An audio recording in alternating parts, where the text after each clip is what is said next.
Assalamualaikum warahmatullahi wabarakatuh. Kami dari kelompok 1 akan mempresentasikan hasil dari kelompok kami dengan judul Sejarah Perkembangan Fikih.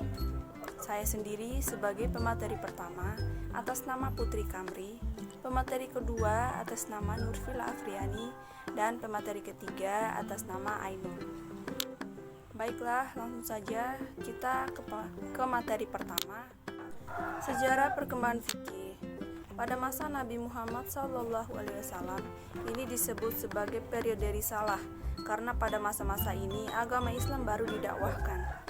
Pada periode ini permasalahan fikih diserahkan sepenuhnya kepada Nabi Muhammad SAW. Sumber hukum pada saat itu adalah Al-Quran dan Sunnah.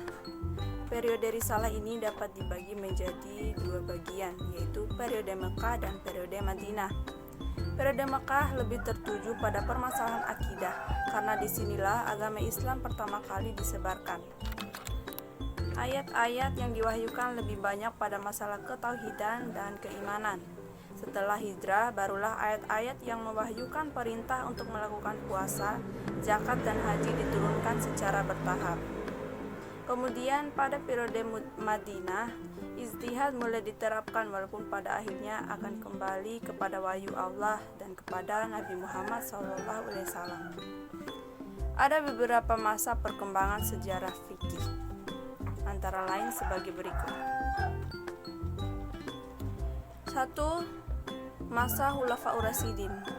Masa ini dimulai sejak wafatnya Nabi Muhammad SAW sampai pada masa berdirinya dinasti Umayyah di tangan Muawiyah bin Abi Sufyan. Sumber fikih pada periode ini didasari pada Al-Quran dan As-Sunnah, juga ijtihad para sahabat Nabi Muhammad yang masih hidup. Ijtihad dilakukan pada saat sebuah masalah tidak ditemukan dalilnya dalam nas Al-Quran maupun hadis.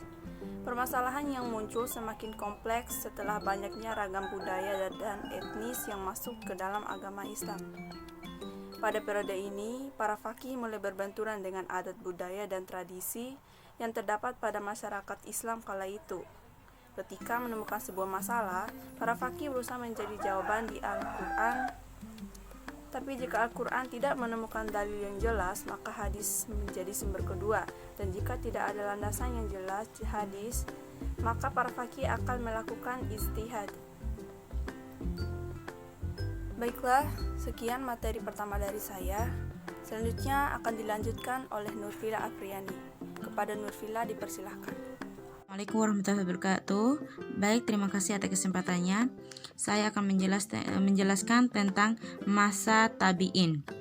Pada masa tabi'in dan para imam mujtahid di sekitar abad 2 dan 3 Hijriah, wilayah kekuasaan Islam telah menjadi semakin luas sampai di ke daerah yang dihuni oleh orang-orang yang bukan bangsa Arab atau tidak berbahasa Arab, dan beragam pula situasi dan kondisinya serta adat istiadatnya. Banyak di antara para ulama yang bertebaran di daerah-daerah tersebut dan tidak sedikit penduduk daerah-daerah tersebut memeluk agama Islam. Dengan tersebar luasnya agama Islam di kalangan penduduk dari berbagai daerah tersebut, menjadi semakin banyak persoalan hukum yang timbul yang tidak didapati ketetapan hukumnya dalam Al-Quran dan As-Sunnah. Untuk itu, para ulama yang tinggal di berbagai daerah itu berijtihad mencari ketetapan hukumnya. Periode ini disebut juga periode pembuinaan dan pembukuan hukum Islam. Poin ke-C, masa awal perkembangan fikih. Masa ini berlangsung sejak berkuasa Muawiyah bin Abi Sufyan sampai sekitar abad kedua Hijriah. Rujukan dalam menghadapi suatu permasalahan masih tetap sama, yaitu dengan Al-Quran, Sunnah, dan ijtihad para faqih.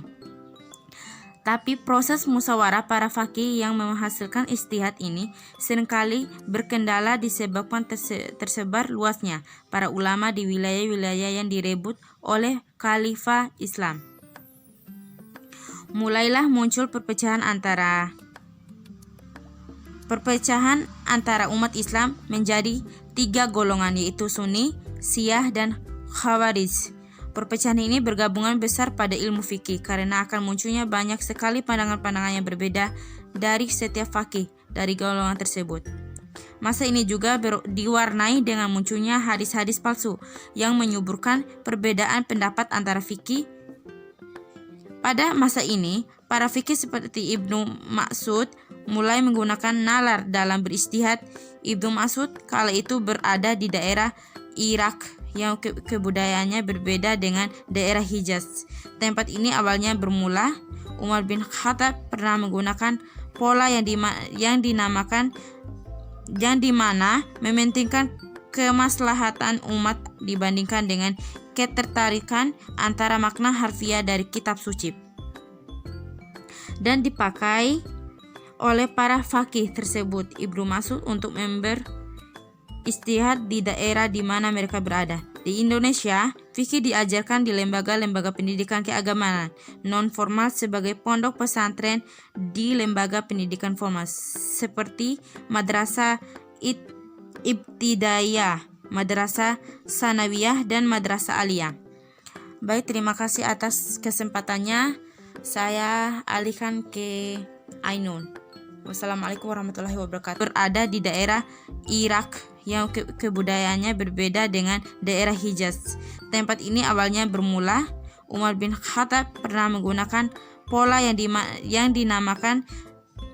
dimana mementingkan kemaslahatan umat dibandingkan dengan ketertarikan antara makna harfiah dari kitab suci, dan dipakai oleh para fakih tersebut Ibnu Mas'ud untuk istihad di daerah di mana mereka berada. Di Indonesia, fikih diajarkan di lembaga-lembaga pendidikan keagamaan non-formal sebagai pondok pesantren di lembaga pendidikan formal seperti madrasah ibtidaiyah, madrasah sanawiyah, dan madrasah aliyah.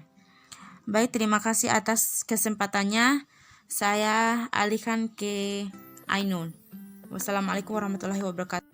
Baiklah, saya akan menjelaskan periode-periode dan pendapat sendiri. B. Periode yang dilalui fikih Islam. Dapat kita katakan bahwa fikih Islam dalam perjalanannya melewati beberapa periode, antara lain sebagai berikut. A. Periode pertama.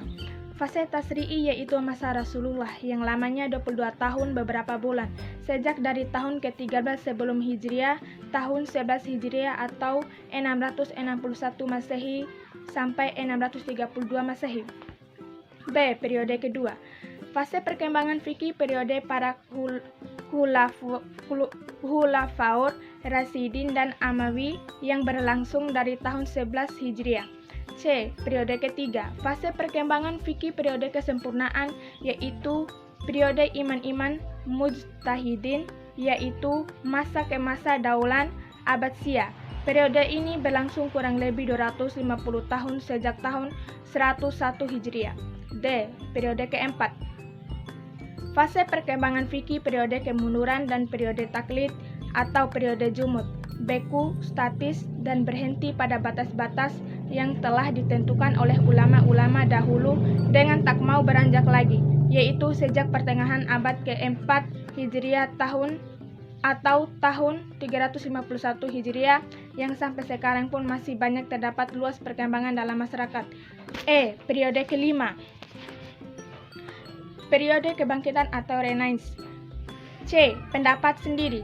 Sejarah perkembangan fikih yaitu dimulai sejak zaman Nabi Muhammad SAW, melewati berbagai periode dan perjalanan yang panjang hingga sekarang dikenal dan diketahui oleh banyak orang. Ilmu fikih sendiri adalah ilmu pengetahuan yang berkaitan dengan hukum-hukum syariat agama yang sifatnya dipraktekkan atau amalia dan diambil dari dalil-dalilnya secara terperinci dan jelas. Sumber hukum pada masa perkembangan fikih pada zaman Rasulullah SAW adalah Al-Quran dan As-Sunnah yang menjadi inti pokok contoh yang diterapkan pada masa itu. Al-Quran merupakan kitab suci umat Islam yang berisi ilmu-ilmu yang bermanfaat bagi kelangsungan hidup manusia, baik di dunia maupun di akhirat kelak. Sekian materi dari kelompok kami. Wassalamualaikum warahmatullahi wabarakatuh.